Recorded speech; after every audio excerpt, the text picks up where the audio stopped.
Hello everyone, Phoenix Knight here. Welcome to the channel, and welcome to a new playthrough on the channel.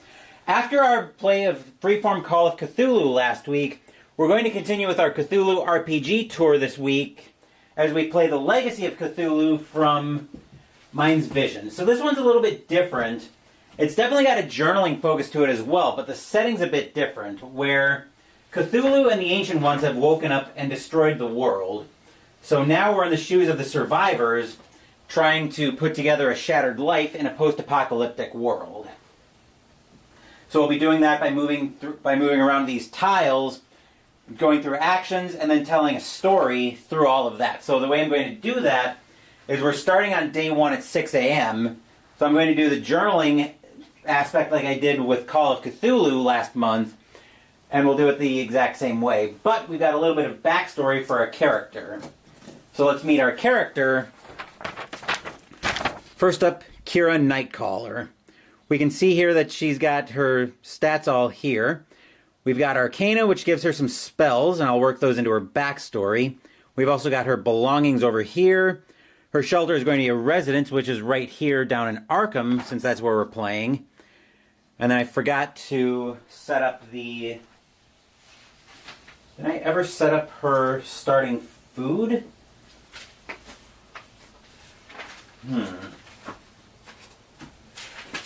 I thought I did. Now I've got to figure out what I did with those notes.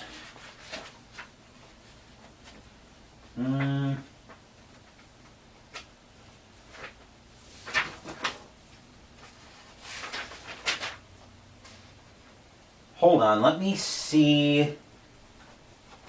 I think it was something like... I think when I was setting up, it was something like...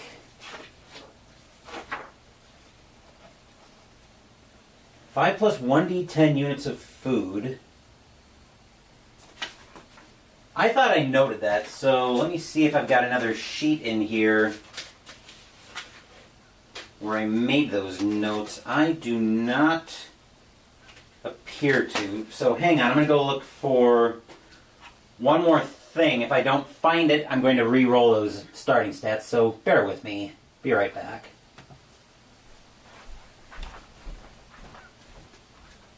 I know I rolled notes for those.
Oh no, wait.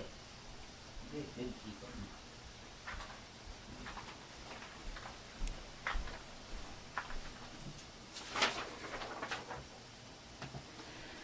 Never mind. My eyesight clearly isn't what it used to be in its old age. In my old age, I did keep them. I put them in belongings, but I just didn't note them. So they're listed in belongings, but there's dedicated space for them. So I started off with 10 units of food, 3 units of medicine, and I've got 8 units of ammo. So yeah, I did keep them, I just didn't make them in the dedicated space. It's probably a good thing I'm doing all of this in pencil.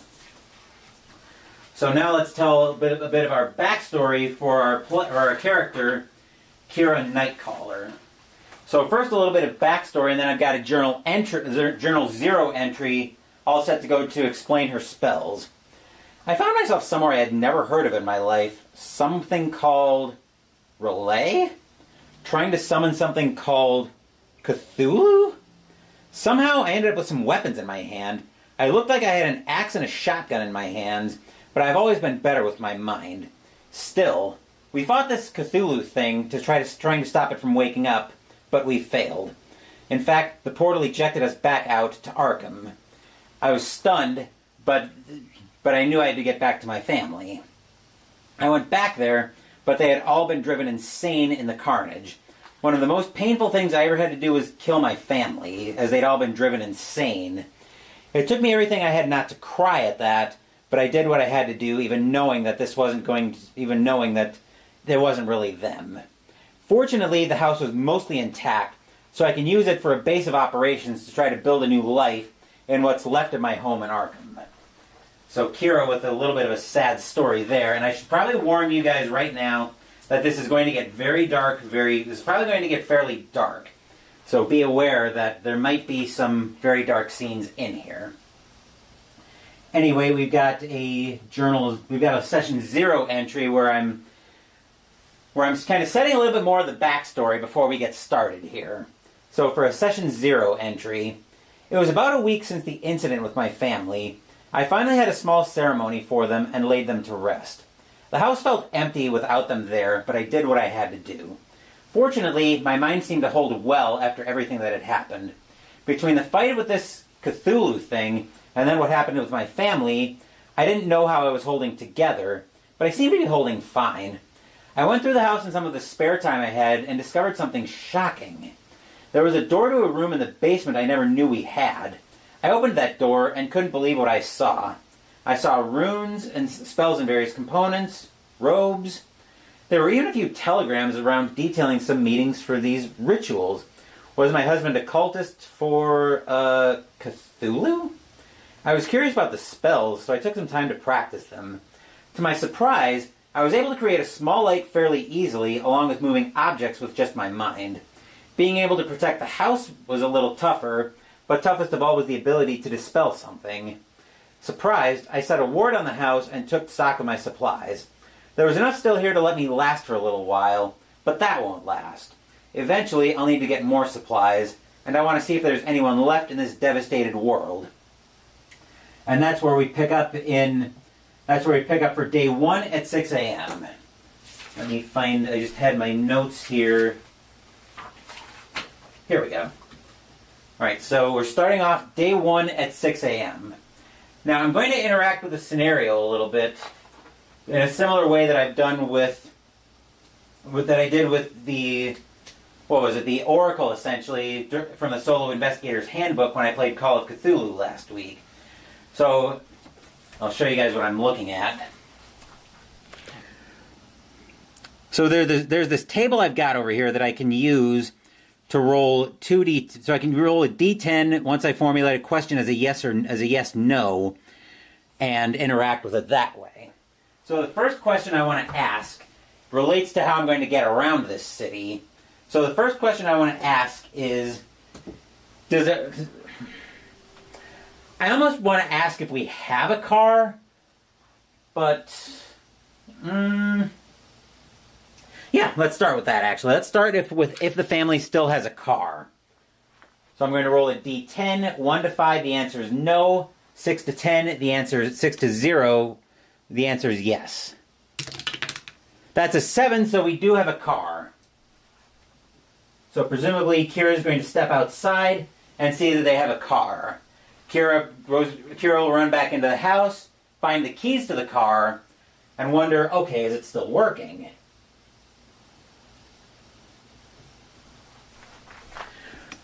So that's the next question we're going to ask, is the car working?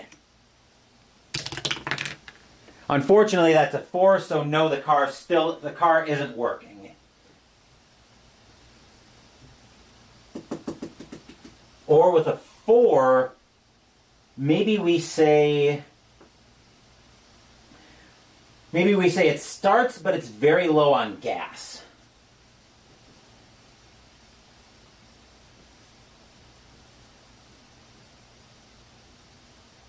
Maybe that's how we put it. like it's probably not going anywhere. So I think the first order of business for Kira is going to be to see if we can find fuel for it. Let's see if there's anywhere where I can go try to get fuel. So I'm going to be using this black block to move around on the map, and I've marked off. It might be hard to see on the map, but I've marked off this hex as being where Kira's house is located in Arkham. And the reason I spent some time on the car is because since Kira's going to have to go everywhere by foot, it's going to take an hour to get around, which I think I'll be fine without it for this session. But if I like this game and think I'm going to get it to the channel again, I may invest in some kind of like a clock that I can use. Not a clock like in telling time, but something more like what you see when I play Elder Sign, and I'm manipulating the hours on that when I'm going from midnight to 3 to 6 to 9, yada yada yada. I may try to look for a clock and something like that I can use to help me kind of keep track of time and where everything is here. But the main reason I'm focusing on that is because I'm trying to get to... is because I needed to figure out how much time it was going to take me moving everywhere. So I'll start off by walking everywhere, which means it'll take me an hour walking between hexes. So I'm down here in ruins, which is probably residential ruins. Is there anywhere I could go to potentially find fuel?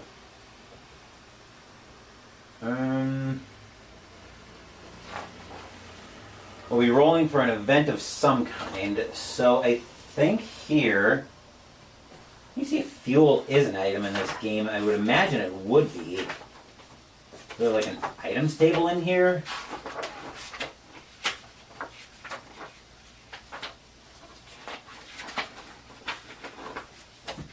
Maybe something in the table of contents. I was looking for an index, but of course no index in here, which is a little annoying. Here we go.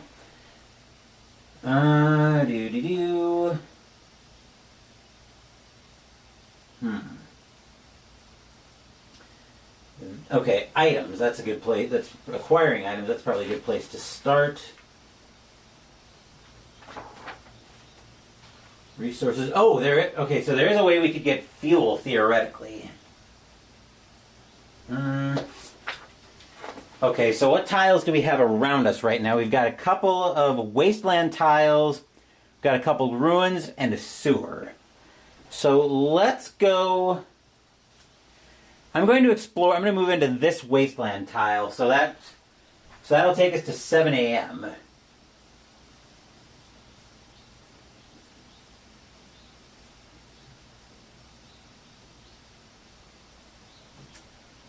Alright, so now that we've walked there, we have to choose an action to perform. Let's go...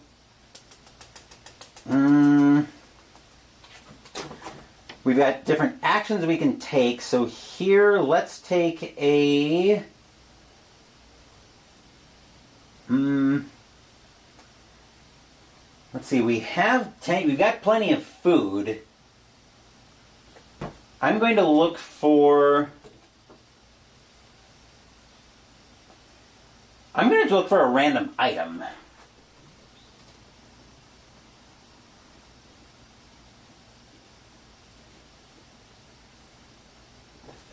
So a random item is going to send me to table 22 for a roll. Here we go, random item. So we'll roll on, so we're going to roll on table 22.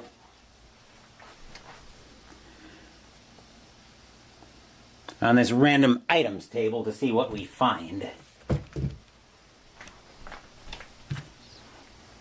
And it's a D10 roll.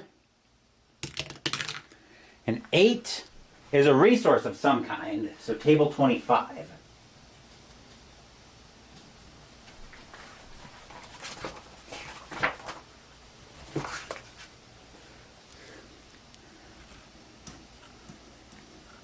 So now we're on table 25. The way I'm going to do that is we're going to roll 2d10 right off. The red die will determine what resource we find. The green die will be for the next roll in the column. So if it needs an identifying roll, the green die will be for that. If it's all ready for a count, then we'll roll the red again. So in this case, a 0 is for 5d10 food, or 5 plus 1d10 food, or 5 plus 1d10 medicine. In that case, the green is a 0, so we're finding medicine, which is actually very good for us, because we could use more medicine. So 7 plus 5 is 12 more units of medicine. So that brings us up to 15 units of medicine.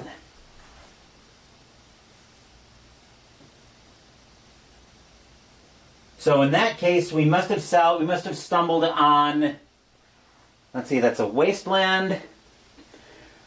We could probably call that the ruins of a hospital. That would make sense. So maybe we found St. Mary's, we found the ruins of St. Mary's Hospital coming out of that. So it took an hour to go through all of that. So now we're going to roll for a wasteland event, which will bring me to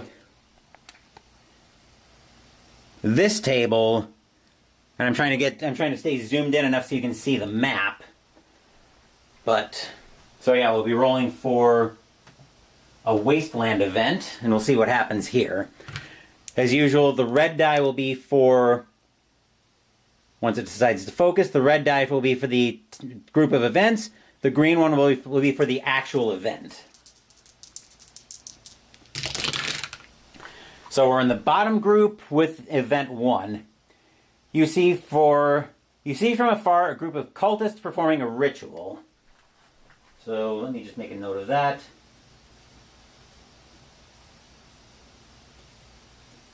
Group of cultists performing a ritual.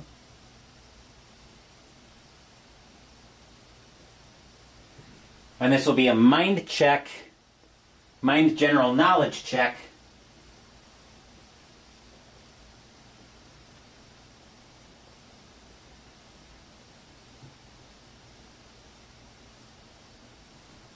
For, in case of success, how to stop it.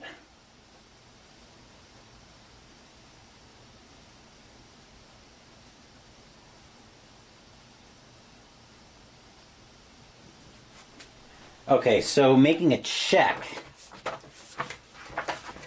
you're going to roll the skill, stat plus skill plus 1d10. So our mind stat is a 4, plus the skill. So if she would have general knowledge, she'd roll that, but she doesn't have general knowledge. So we're just so we're adding 4 to this roll, and we want to be, I believe, above 10. Right? Yes, we want to be above 10. A bonus effect called Power Bonus is also applied. Okay. So let's see what happens here. That's a 2 plus 4 is 6, and we don't... So 6 means we fail. We fail, which means Kira is just... Kira's probably having too many flashbacks here to some of the rituals, maybe thinking back to that. She thinks this might have been something that her husband got into, but she's not going to stick around and find out. So after the event, if we wish to remain on the tile, I don't think we're going to. So I think we're just going to move to... this ruins tile up here. So that'll be another hour. So 6 to 7. Walking to... What is that? Yeah, that's another ruins tile. let's see. So we want to find a... So now I think we want to acquire specific items. So we're actually going to try to acquire fuel so we can potentially use the car. Use the car that's at our residence. So we'll need to succeed on a mind investigation check, which we do have investigation. Mind is once again a 4, so we'll be adding 2 to this. So we'll be adding 4 plus, we'll be adding a total of 6 plus a 4, that's exactly 10, but that is enough to succeed on the roll, I believe. Yes. Okay, so we do... Okay, so we do succeed. So acquire fuel. Actually, it probably took us another... I think that took us an hour to acquire the medicine. So this would actually be 8 to 9 a.m. walking to the ruins. So now we're trying to acquire fuel, 23, 4, 5, and 6. So it takes us 5 hours to acquire D10 fuel.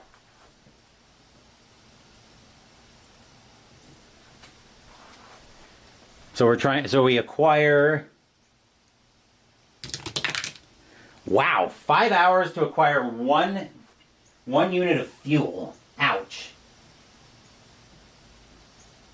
So this must have been a gas station that was already pilfered.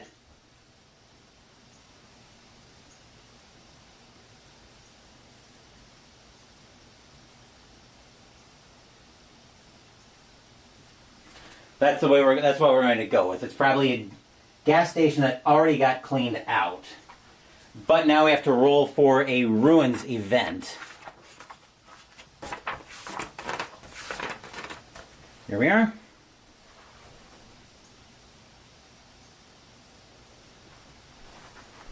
So we'll make our roll and we'll see what happens. Alright, 2 puts us up here with a 1. You get to know about something important happening in an adjacent tile. Roll an important event on table 29.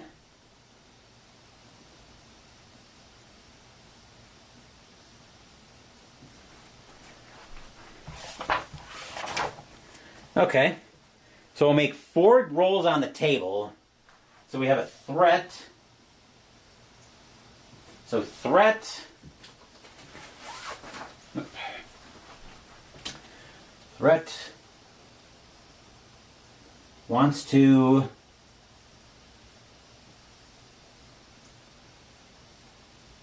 against and which will. Alright, so we'll roll. Red will be for the threat, green will be for the wants to, for what they want to do here.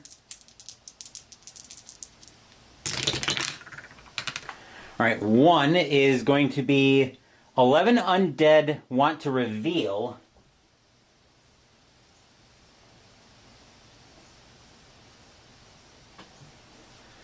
We'll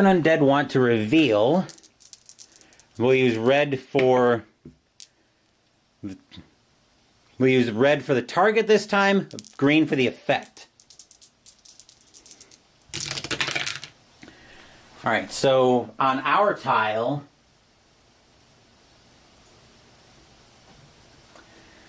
which will, so I want to reveal our tile, which will 10 attract a great old one. Uh-oh.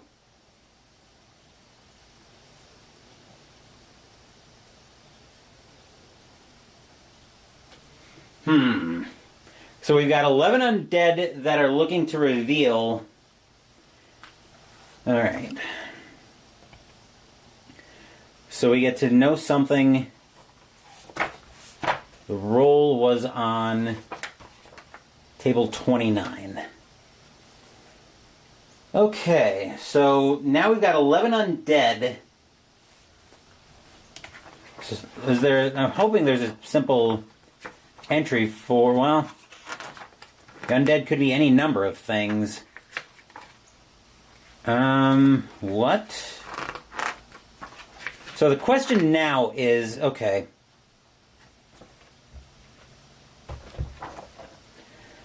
So, decaying bodies reanimated by the magic of the Great Old Ones. The undead blindly follow the orders of their creators. So we've got a group of undead here.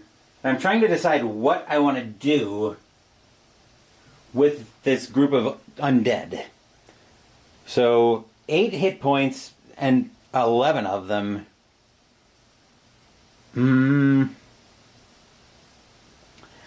The question here is... The next question I want to ask here is, do they even know we're there? I'm wondering if they might be so focused on what they're trying to do that they... I'm wondering if they're so focused on what they're doing that they don't really know, that they don't notice us. And I think the way I want to find that out... Alright, so that is going to require... Let me get my marker here. So I guess that's the first question of, do they even know we're there? I'm going to interact with the scenario on that. 8. So they...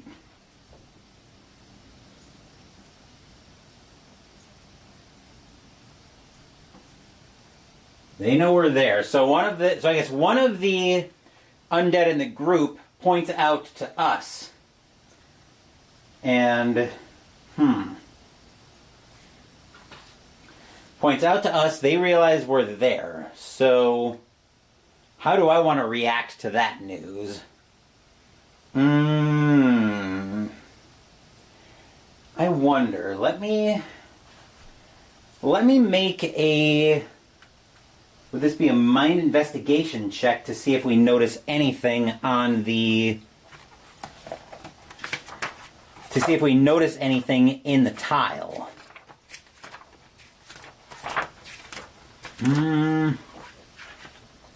That seems like it would be a logical thing to do here. So, yeah. Let's make a mind investigation check to see if we notice anything about the ritual, as it's now later in the afternoon.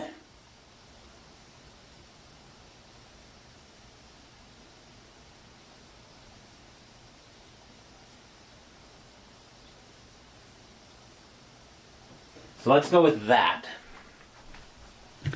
So we're making a mind check on 4, adding our investigation, which is 2. So that's 6 plus D10. That's a 1, 7. So we don't notice... So that's a fail, which means we don't notice anything that could help us stop this. But we do know that there's 11 undead that now know we're there. So do I really feel like trying to fight 11 undead? I think the answer to that is... No, I don't. So what are we going to try to do about that? Are we going to try to escape?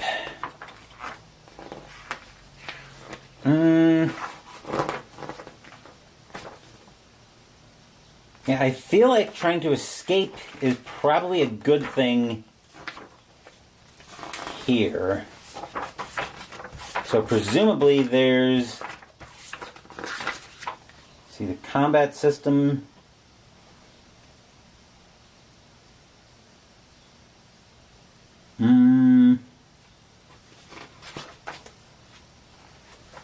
Yeah, I think we're just gonna give him the slip here. I'm gonna make a... What kind of a check do I want to make here? I'm trying to think how I want to do this. Let's make a... I don't think I have anything that could really help me with this. Let's make a...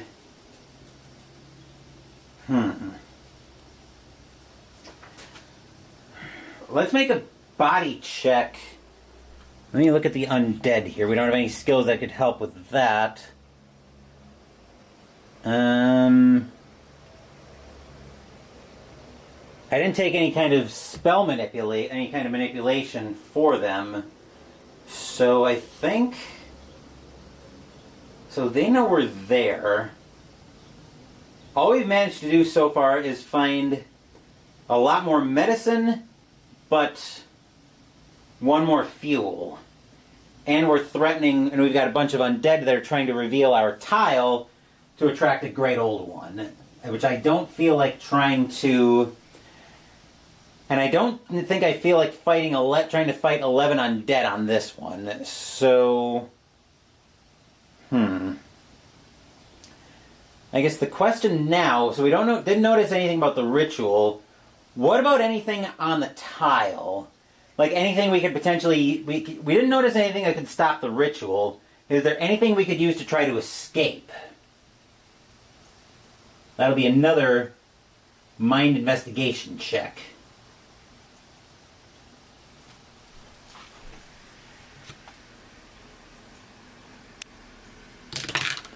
That's a 6 plus 6 is 12.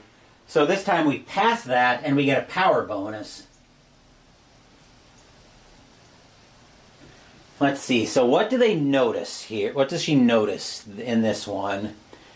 She notices as the undead are coming toward her, that there's a building around the... Maybe it's an open space where they're trying to do this ritual or whatever. But she notices that there's a building, so before they can all start making their way toward her, Kira slips into the ruins of this building and is going to try to give these undead the slip. So notices building, slips inside.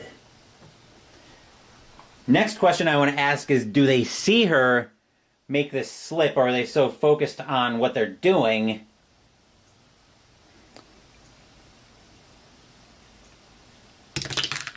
That's an 8, so they do notice what she's doing.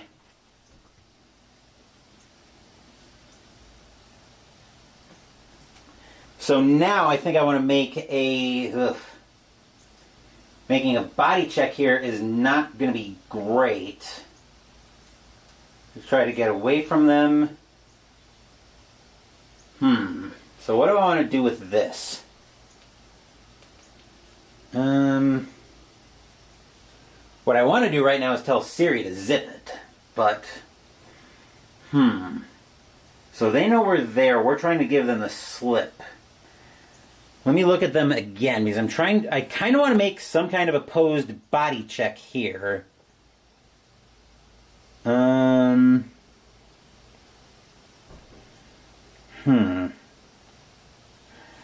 I guess the question is, hey Jester, how's it going? I'm having a little bit of a brain fart here, because I've just gotten to a point where we've found a bunch of undead trying to perform this ritual that'll attract a great old one. I didn't find anything that could help me stop the ritual, but I think I found something that can help me escape. The problem is the ghouls, these undead, know what we're doing. So now I'm trying to figure out where I want to go with that, because I don't feel like fighting 11 undead with just a shotgun and an axe with me. So I'm trying to decide where I want to go with that. And her body stat is not very good, so I could potentially... So I'm not sure I want to try to make an unopposed... I'm not sure I want to try an opposed body check, but I don't see anything in the undead that would give me any kind of idea what I want to do with that. So I think... Well, it'll probably take her it'll probably take her an hour or two to get away. So let's roll...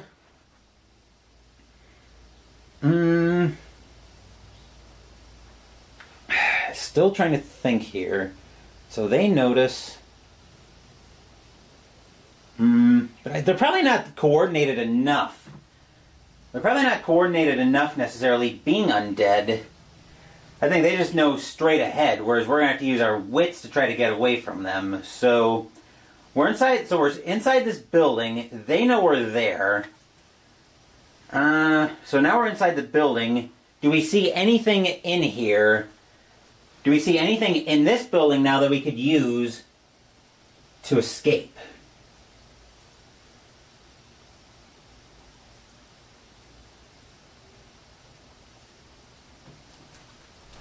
Let's roll another mind investigation check. That's a 9 plus 6 is going to be 15. So we notice so as we're traversing this building, trying to get away, going up several flights, we notice that there's almost, it's not like a skywalk kind of thing like you'd see nowadays, but there's enough wreckage, I think. There's enough wreckage where Kira could probably cross this. Kira's going to go up to the top floor. The undead know she's gone inside this building, but I don't think they would see her climbing I don't think they'd see her climbing the stairs in this building. So success with power bonus. So now we're on the different icons on the map translate to the different terrain types. So we'll hover this over for a second. So there are 6 main different types of terrain on here. There's wreckage, there's underground, there's wasteland, water, coast, and where we are right now, we're on a ruined space. Which you might also be able to note here, I've got my character's house marked on this ruins icon down here. So I'm reasoning that this is like a residential district, if that makes sense. This is probably, I'm going to call that like an office building of some kind. I'm going to call this tile an office building. Just to make it make sense. So now we're on the top floor of this office building. Okay, so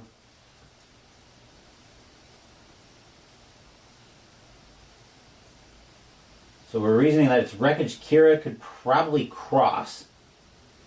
That's assuming it seems stable, which... So we get up to the top floor, we see wreckage that looks like it's in a web that we could probably cross to get over to a building. So the question now becomes, well, that's assuming the wreckage seems stable. So let's see if so Kira goes to check it just to see if it's stable or not, and she could use it to cross. Can she? 5 is no. She doesn't think she can cross it. So it doesn't look like it's stable.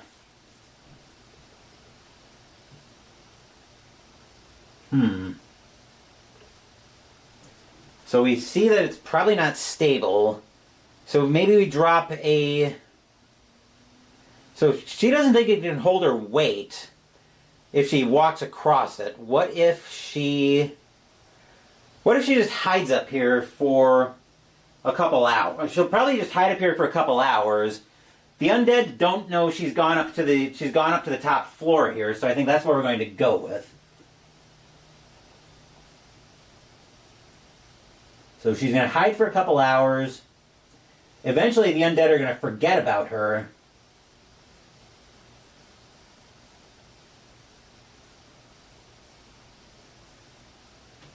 So we're going to call it, so let's call this, say, we'll roll D10. I don't think I want to roll D10 hours. I think we're going to roll D6 hours instead. Just to see how much time goes by while Kira's trying to give these undead the slip. 4 hours, which is going to bring us to... So we got to 1 o'clock looking for the fuel, so now we're getting to 5 p.m. And we need to take at least 8 hours for rest. So now we're at 5 p.m. and we've managed to give the undead the slip. So at least we managed to stop that part of the ritual. So now we're on... So if we're getting back to 6 a.m., I kind of want to get back to my quarter, to the shelter, by 10. So I think here we're actually going to move back down to Kira's shelter. So that's going to be another ruins encounter, since that's where we were at. Question now is, what action do I want to take here? And I think here we're going to...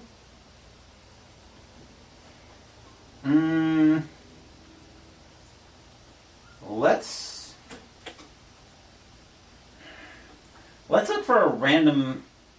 Let's look for a random item.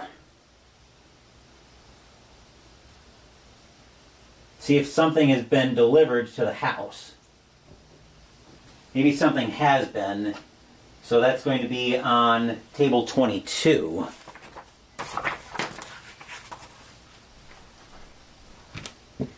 So let's see what we find.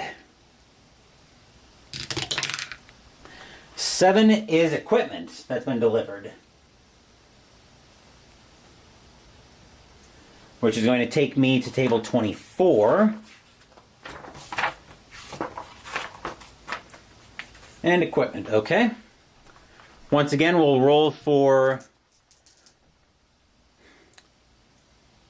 We'll roll red for which one it actually is, and then green for the identifier if we need it.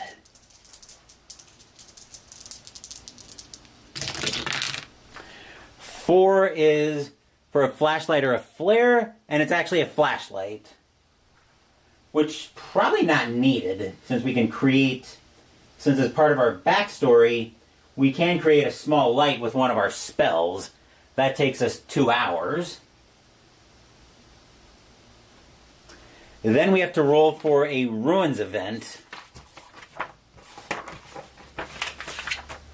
Okay.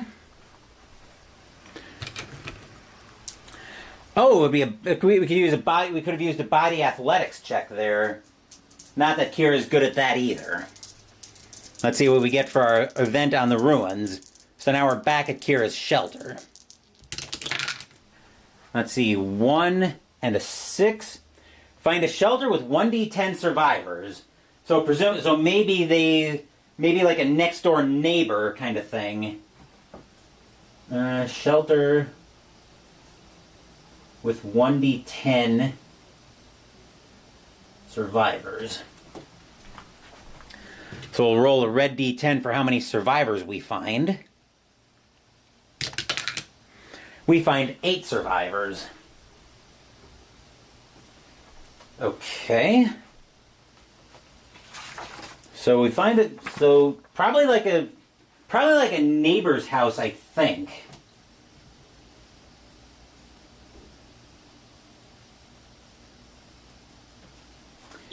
I think that probably makes the most sense given the context of the story.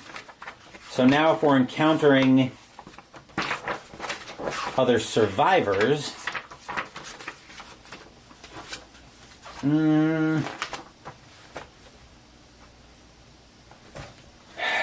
Let's think about this for a minute, what we want to do with this. So I think the first thing we want to know here is,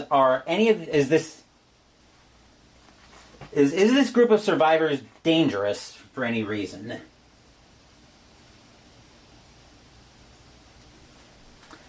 That brings us back to where was the table I had where I was interacting with the scenario? Here we go. So is this group of survivors dangerous? No. So we can probably interact with them rather easily. Maybe it was they're not dangerous. Are they friendly? That's kind of there's a distinction here I'm drawing between dangerous and friendly. Where I'm thinking if this turns out to be friendly, maybe it was one of Kira's family's next door neighbors that survived all the carnage. That might be where I go if this turns out to be a yes roll. 5 is no, so maybe we were cordial before Cthulhu destroyed everything, but not necessarily friendly. Cordial, not necessarily friendly.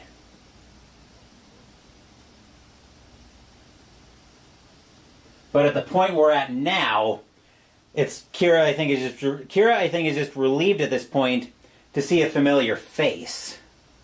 So maybe they decide to join forces and try to put together some kind of existence in the wake of all this carnage. So yeah. So maybe we're spending like an hour or something kind of figuring everything out there and deciding to combine resources. Yeah, I think we can probably work with that. Maybe this will take, like, let's say, so 5 to 6. Let's say this takes 2 hours to figure out, okay, we'll combine resources and we'll make our houses, we'll make the 2 houses one giant shelter, essentially. So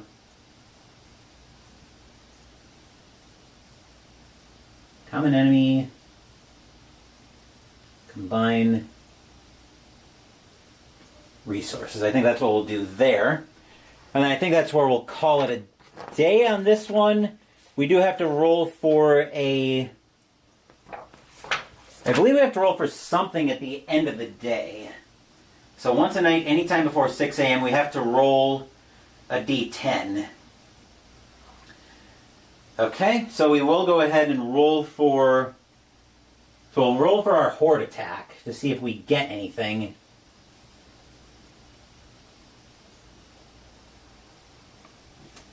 So now we're surrounded by familiar faces. On a 1 or a 2, we get a horde attack. A 3 and up means nothing happens, and we'll journal for the first day. That's a 6, so nothing happens. That's a relief.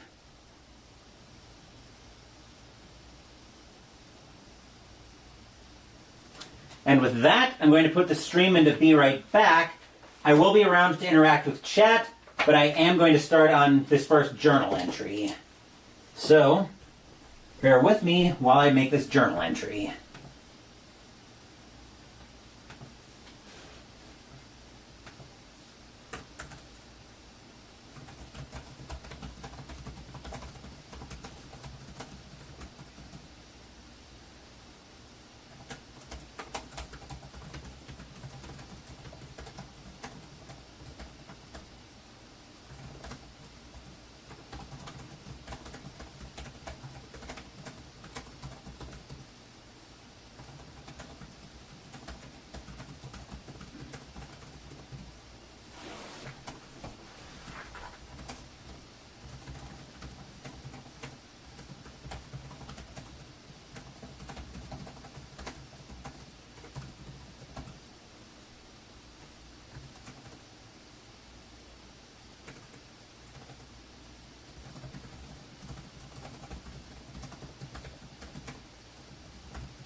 Okay. So, day 1's journal entry is ready to go. Tapping back in the notepad. So here's the journal entry for the day. I went outside intending to gather up more resources.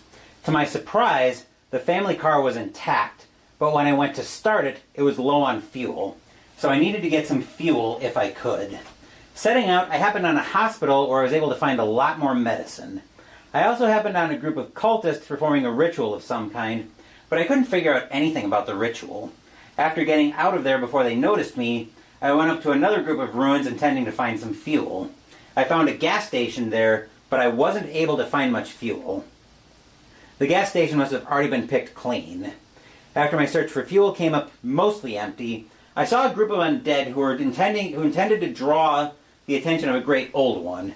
Having already seen what Cthulhu did to this world, I knew I had to stop them. Unfortunately, as I looked around to see what I could learn, they noticed I was there. That rushed my investigation to where I couldn't learn anything, so I had to turn to trying to escape. Fortunately, I saw an old office building around me and was able to slip inside, but they noticed me and followed me in. I ventured up to the top floor and noticed there was wreckage laid out in a way that someone stronger and more nimble than I am could probably cross. I just chose to hide up there until they gave up. In that way, I think I stopped what they were doing. As the sun was getting low, I decided to head back home, where I saw my neighbor's house had a group of survivors in there that had previously been hidden. They were previous neighbors from before all this happened. They weren't dangerous, but they weren't exactly friendly either, and I remembered this from before all this carnage. Still, in our current situation, we both decided that we could use all the friends and allies we could find, so we decided to combine resources.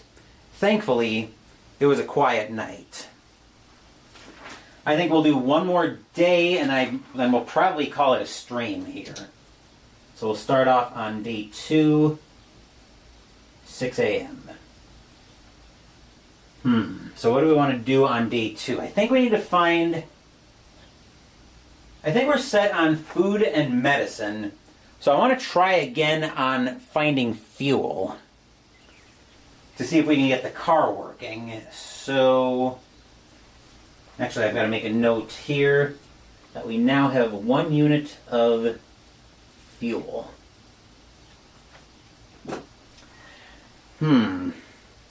Okay, so I think with that in mind, let's venture over to... Let's head over toward this ruins today. So we're going 6 to 7 a.m.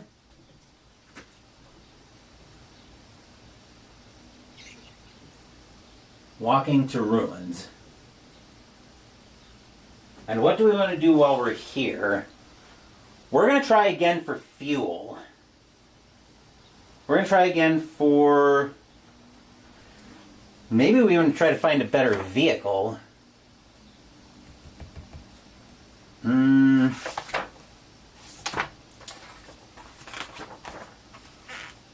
Let's see if we can find a new vehicle, because I'm not... Well, I either want to try to find a new vehicle or find the...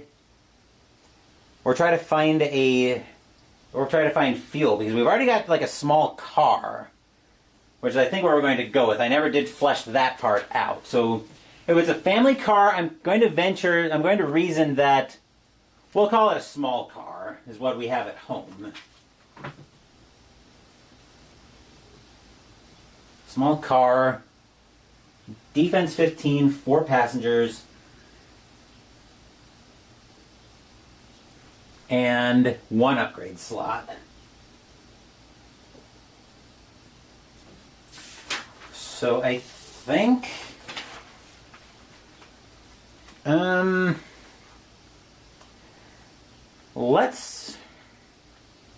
Now that we've got some more allies, let's actually try to look for a vehicle.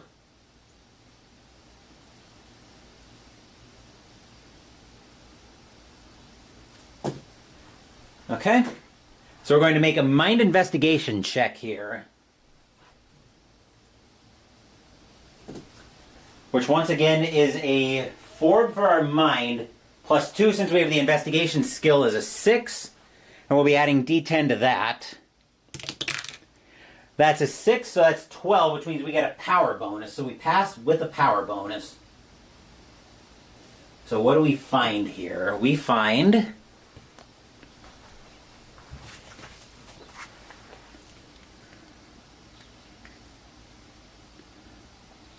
So down here... So we're on this vehicles found table now to roll. Let's see what we roll here. That's a 1, so we find a motorcycle. Not exactly what I wanted to find, but so we spend an hour. So a motorcycle, and we get a power bonus out of that. So what do I want to make the power bonus? Defense 10, 2 passengers, and 1 upgrade slot.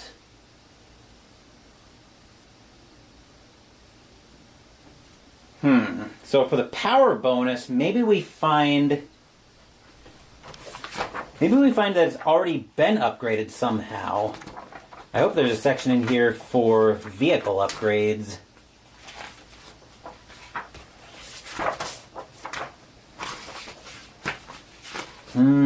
Let's see if there is here. Of course there isn't, because that would make too much sense. Yeah. So, what do I want to do for... Maybe the upgrade, maybe the power bonus here is that we find resources with it.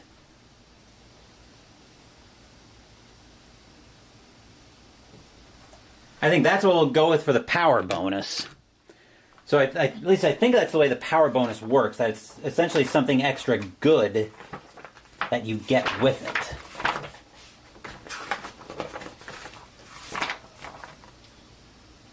That's called power bonus.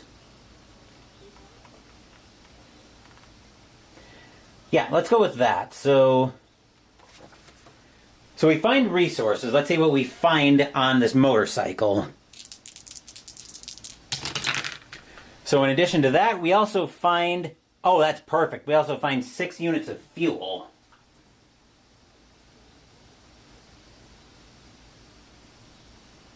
So the saddlebags on, well, I don't know if saddlebags were a thing back in, I think this would probably be set in the 90s, so I think we will call this,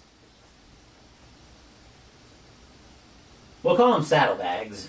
So we find 6 units of fuel with them, which probably means we could start the, we could fuel the car up with those.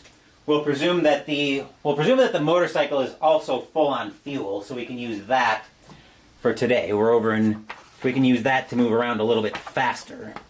So now we're at ruins, and we'll be rolling for another event.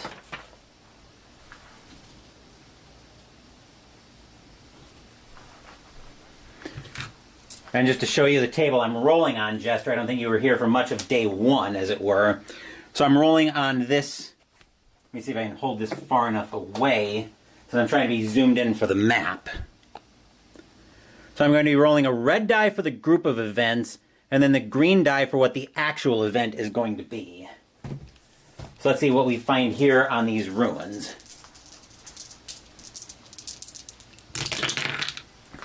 5, which is the top group, and a 0.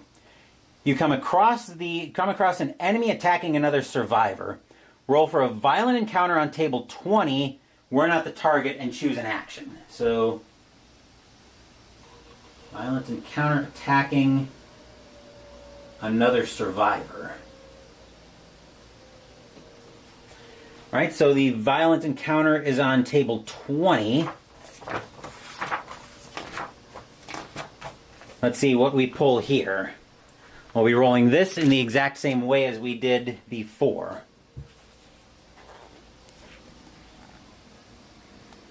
There's the table 20 that we're rolling on.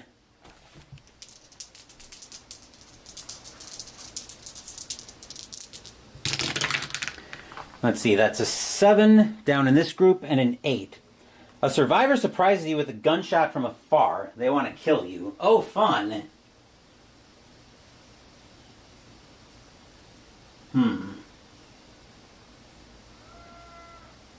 And my neighbor's already at it. So what am I going to do with the gunshot? So what am I going to do with that gunshot? Let me see here. And choose an action.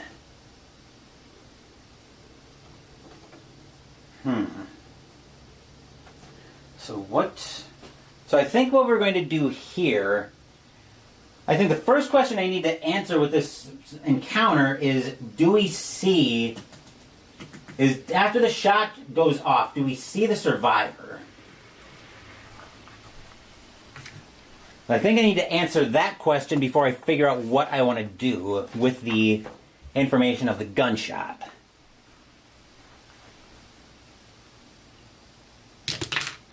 Three. So no, we don't see it. Obviously, we had to have heard it. Do we know what direction it's coming from?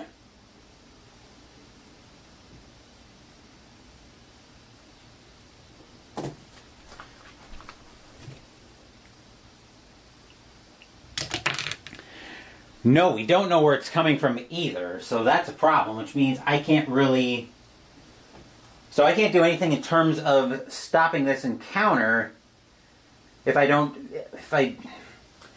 can't do anything with stopping this encounter if I don't know, if I can't see where it's coming from and I don't know what direction it's in. Maybe I heard it. So something's not right here, which means I think we're going to probably just try... I wonder if I might want to make a mind manipulation check to call out to whoever is trying to kill me here. Actually, would manipulation be with a mind check? Is there a section here for the skills?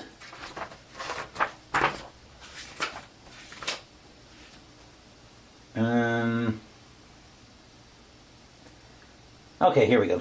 Okay, 24.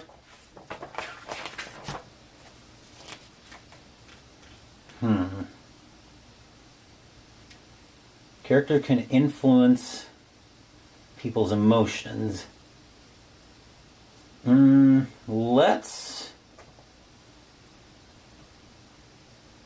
go for...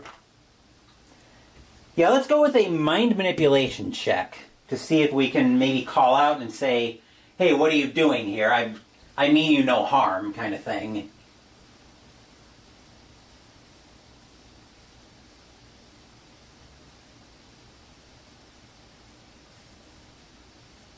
So we're going to roll for that. So we're going to roll mind of 4 plus 2 since we have manipulation. So 6 plus 6 plus another 6 is 12. So we succeed again with a power bonus. So we call out to him, we mean you. So we call out to the survivor, we mean you no harm. Oop. I hope I could spell. So with the power bonus, maybe we... So where do I want to go with this? Yeah, thanks, Microsoft. So we call out we mean no harm. The check is successful. Maybe he calls back. Actually, a better question is, does the person recognize our voice? Let's start there to see if this person recognizes our voice. And I know I'm asking a lot of questions here. I'm trying to brainstorm how I want to flesh out this story. So do they recognize the voice? Well, does the speaker recognize the voice? So the survivor that ambushed us does recognize our voice. Question is, do they recognize it on friendly terms?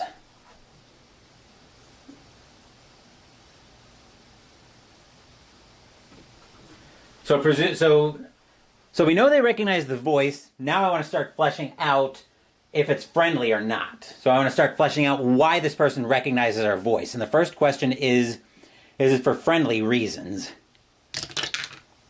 7, yes it is for friendly reasons. So they recognize the voice and they're a friend. Now is it... So is the voice male or female? Actually, they call out... Maybe the person calls out to us, Kira? So is it male or female? 1 to 5 male, 6 to 10 female. 5, it's male.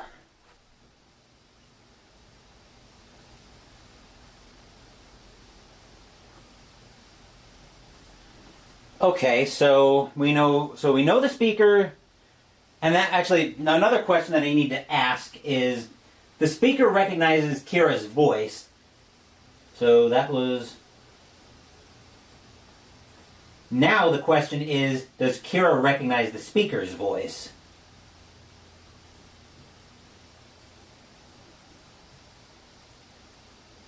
She could be so shaken up in this whole thing that maybe she doesn't remember who it is. But if the speaker recognizes Kira's voice on friendly terms, then I'm going to reason that maybe they're not necessarily friends per se, but there is at least it's not a hostile connection, if nothing else.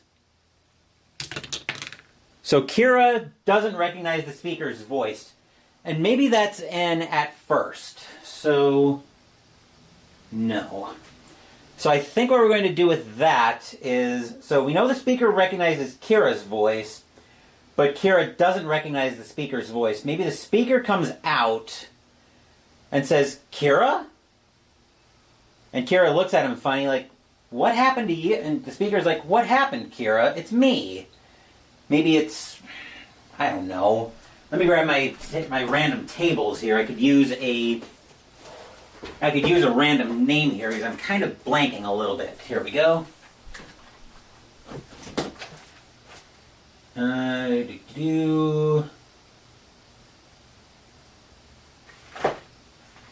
see. People. Okay, yeah, we'll go with... So we know it's a male voice. So I'm going to do a D100 roll on one of my random tables to get a random name. Grab out some of my percentile dice, aka my ticker dice for Momentum Football. Alright, that's a 10. So here's my pen. So the random name I get out of this is, I wanted male, Max Booker.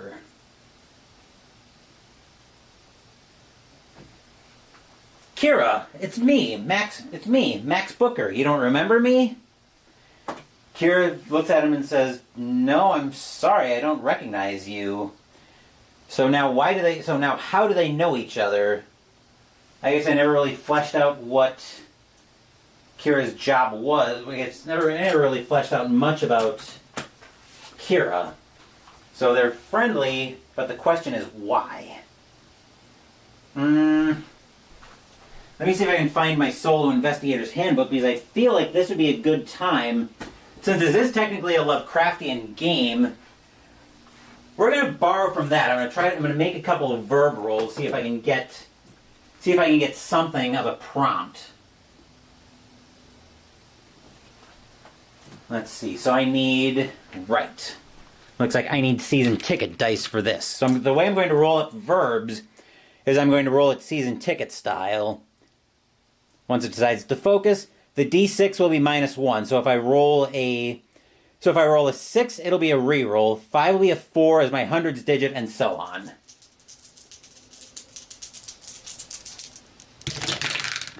Let's see. So the 6 is a reroll. That'll be 113. 113 is congratulate.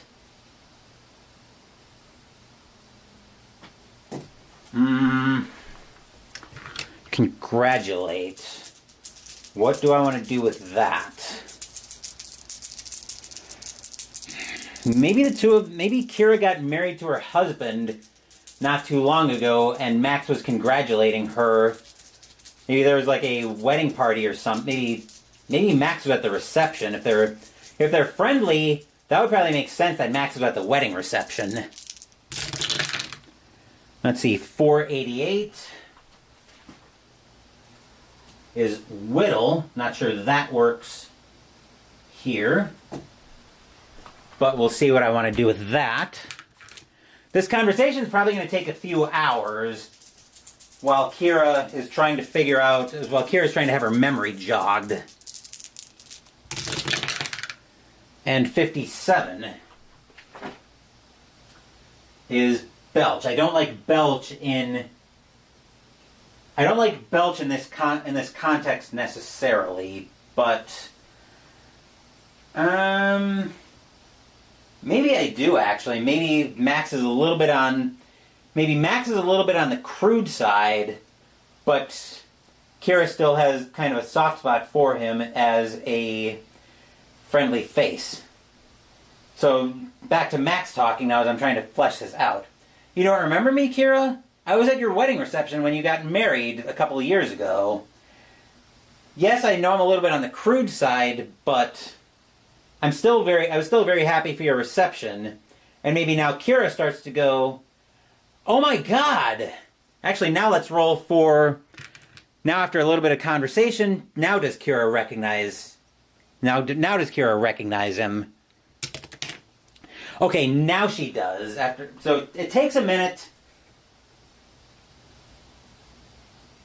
Recognize after conversation.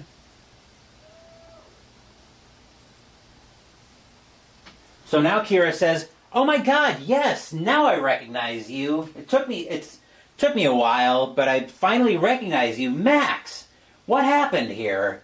I'm a little bit annoyed that you tried to jump me here, but I understand with everything going on here. And Max tells her about how he had to how his family was driven insane as well, and he had to put his whole family down.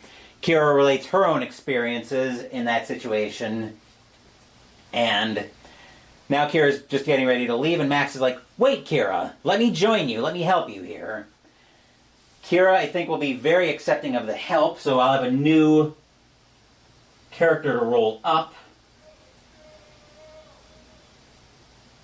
But I'm not gonna roll him up now. I'll have him ready to go for the next session. So it took her. So now where am I at? So it took her an hour to walk to the ruins from her shelter, another hour to find the motorcycle. This is why I want some kind of clock, like I have an elder sign. Let's say the conversation took her another. I'll roll D6 because it took a little bit of time for Kira to get her memory jogged. Let's say the conversation took another 3 hours.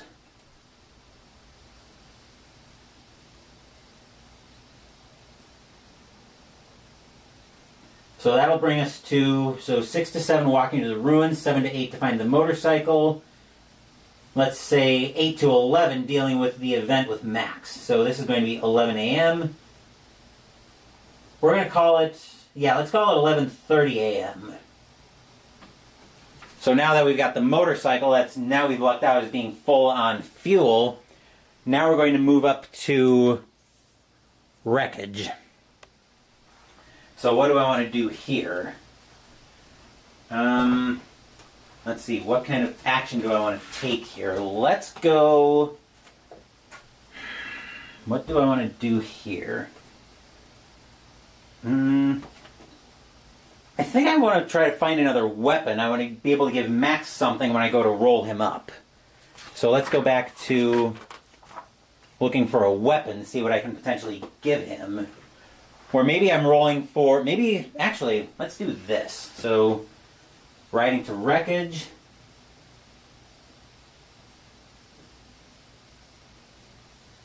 Actually, that could be part of his backstory very easily. Let's look for weapon. So we'll see what we're able to find on the weapon table and wreckage. Alright, that's a 0. Whoa. Exotic weapon. And roll a new d10 to verify which weapon, which I've already got a 3 in there. So I'll use that for table 2A for an exotic weapon.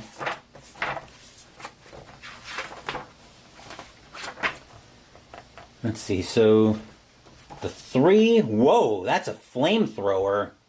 So we find a flamethrower, but it's going to take us 12 hours to find it.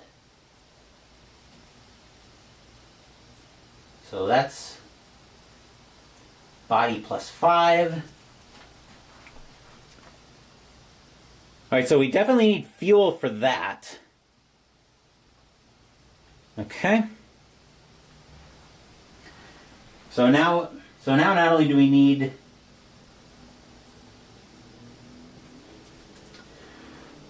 okay, so we take 12 hours to find, so again, it takes us 12 hours to find the fuel. To find it, so now we need to roll for a random event on wreckage.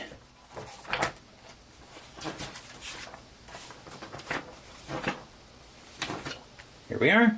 Actually, we need both D10s.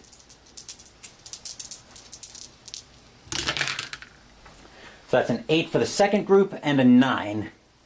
You find a water receptacle or water source in a destroyed town square that now serves as a dark priest's profane soul receptacle. Uh-oh.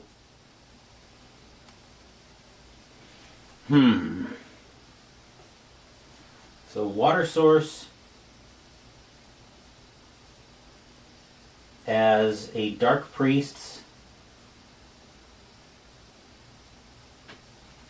The dark priest's soul receptacle.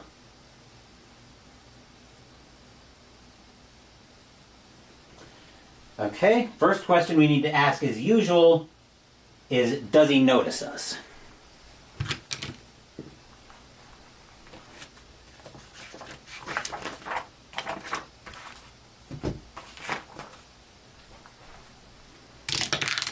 He does not notice us.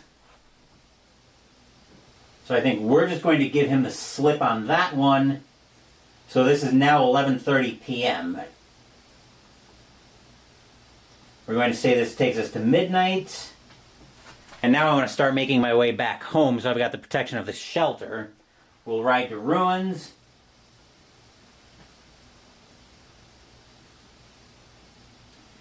Here we're going to look for... Here we're going to look for fuel. Actually, we're going to look for resources.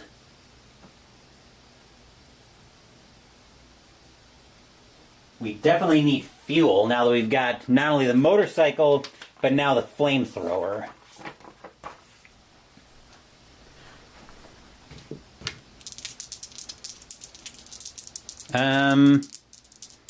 Let's look for equipment, actually, instead.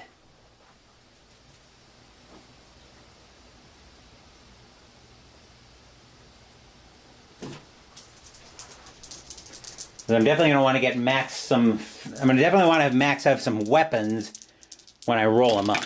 Or some items. So a 0 is an electronics kit with mechanical tools, but that'll take us 6 hours to find.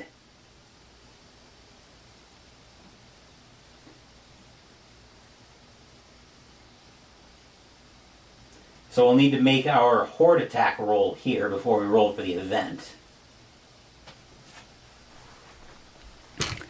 So once again, we want to see a 3 and up. That's a 6, so no horde attack. We're clear there. But we have an event that we have to roll here. So we're on ruins once again.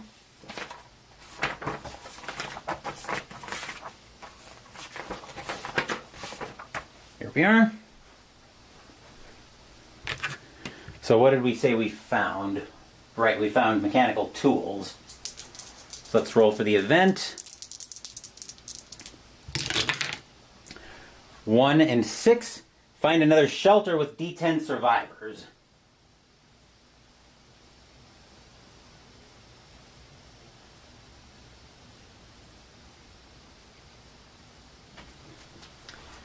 Let's see how many survivors we find. We find 8 survivors. Alright, so let's flesh this out a little bit before I decide what I think this is going to be. So let's find out if they're dangerous.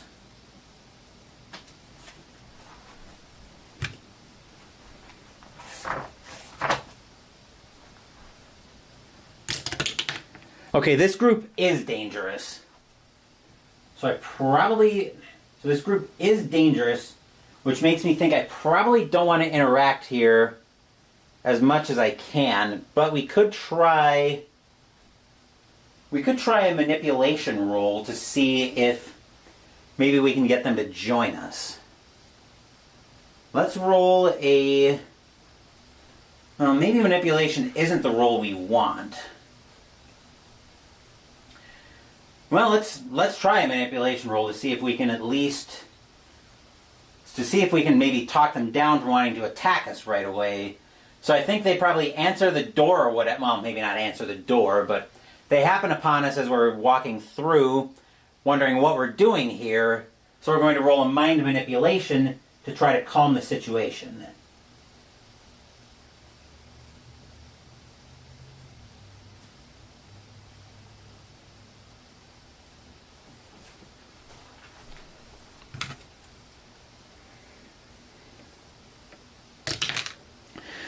That's a 0, so we fail that. We don't manage to calm the situation.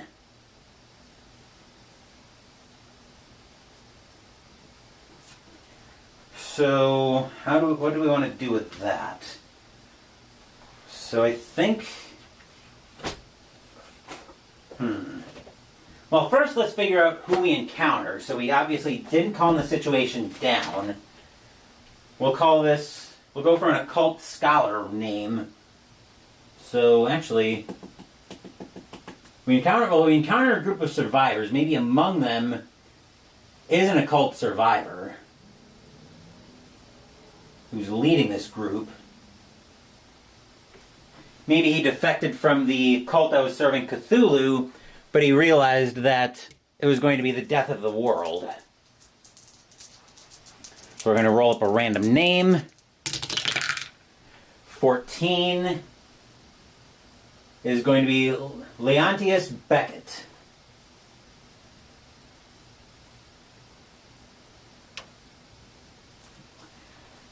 So what happens with the situation? So do we jump into combat with him?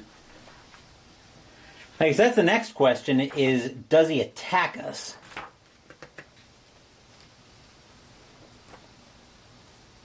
So let's see if he attacks us first, and then we'll decide from there what we want to do. So does he attack?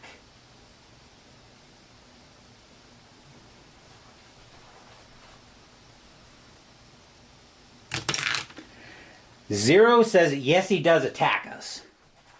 So let's see what he decides to do with that. I think I saw something in here for survivors, okay?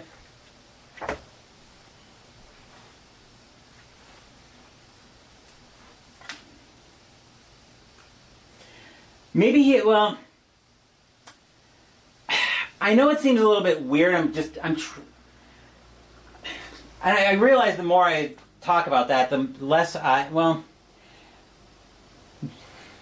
guess the way I'm reasoning that out is he initially started out serving Cthulhu, but maybe something happened to make him realize, wait a second, this is really, really bad.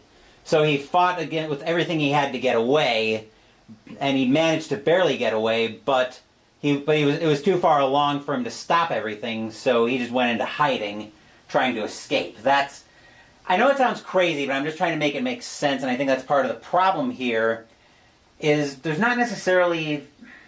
That's part of what I'm starting to not like so much about this game, is it's almost a little bit...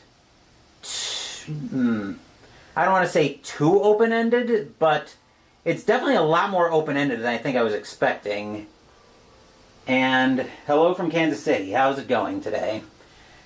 So he will attack, but let's see what his behavior is to see the behavior that he's encountering.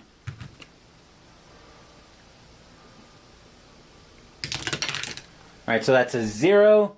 Survivor has more hit points and fights with firearms. Uh-oh. So it looks like he got away with weapons. So we're definitely going to have a problem there. Alright, so it looks like we're going to have ourselves some combat. So firearms dealing 8 damage. Okay, well, looks like we're going to have our first combat sequence here. So now we need to see how combat actually works in this game. I know there were directions for combat earlier.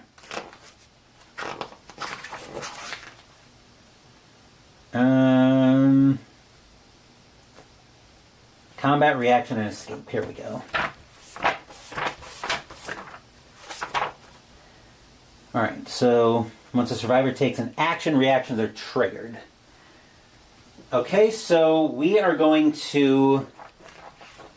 So I don't really have stats for...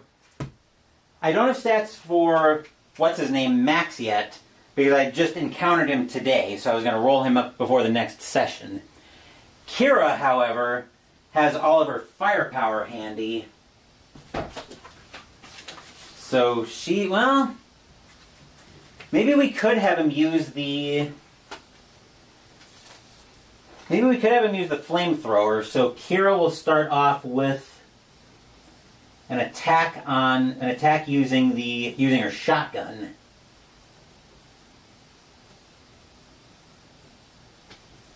Let's see if there's any kind of range on that one. Well, let's figure out where... Well, if we're close enough to talk to them, we're probably in... If we're close enough to talk, we're probably in range to do either one. So... Let's just have Kira attack with a shotgun.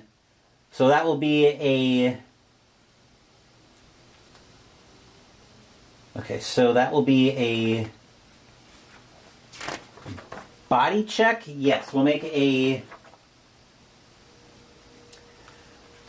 body check on that one, plus 2 since we're using the shotgun. So this is going to be a 4 plus 8, which is 12, so we'll succeed with a power bonus.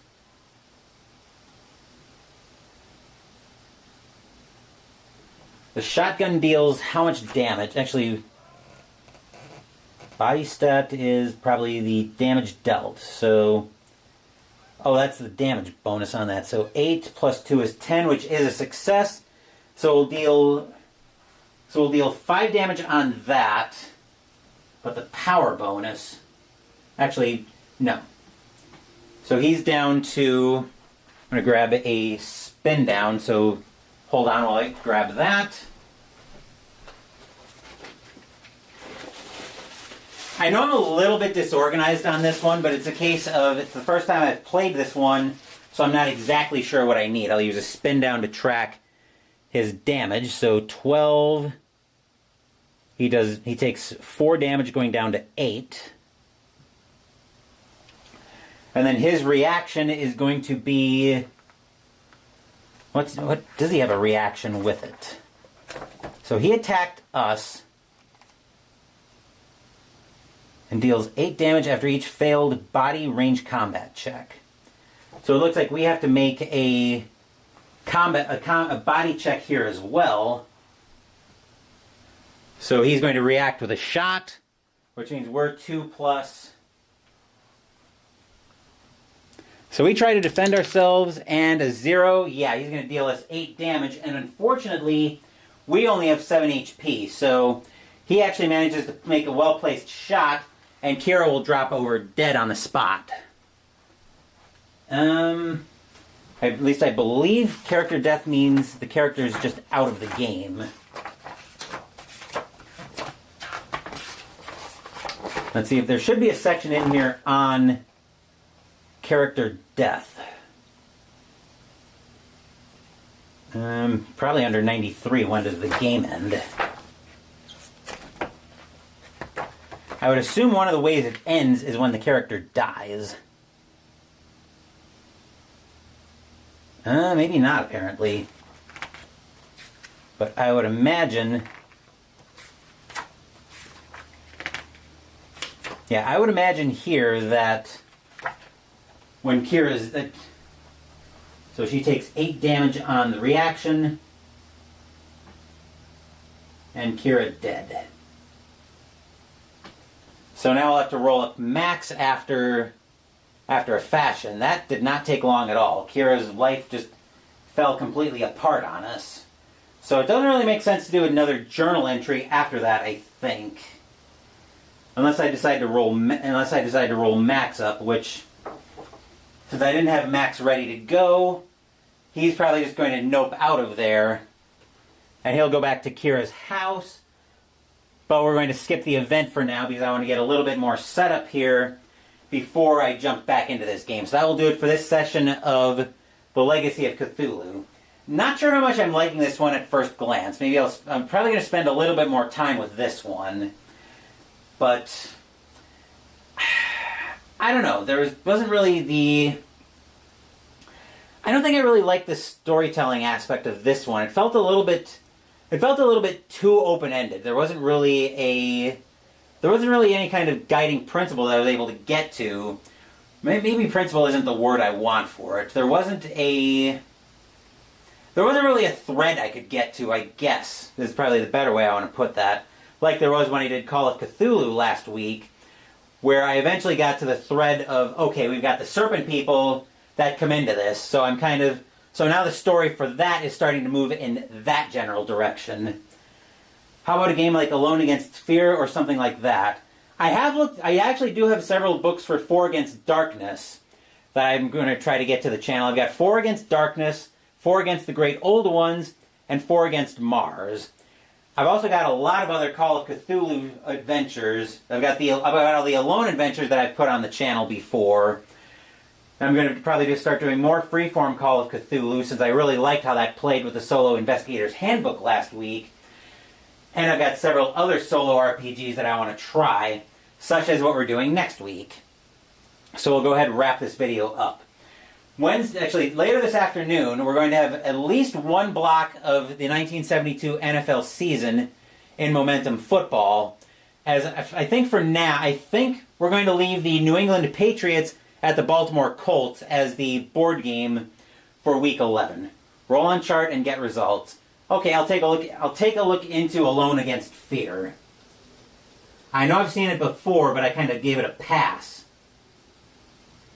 I gave it a pass as I was working on 4 Against Darkness. But if you put that on the channel, on your channel, I'll make sure to stop by so I can take a look at how that works out.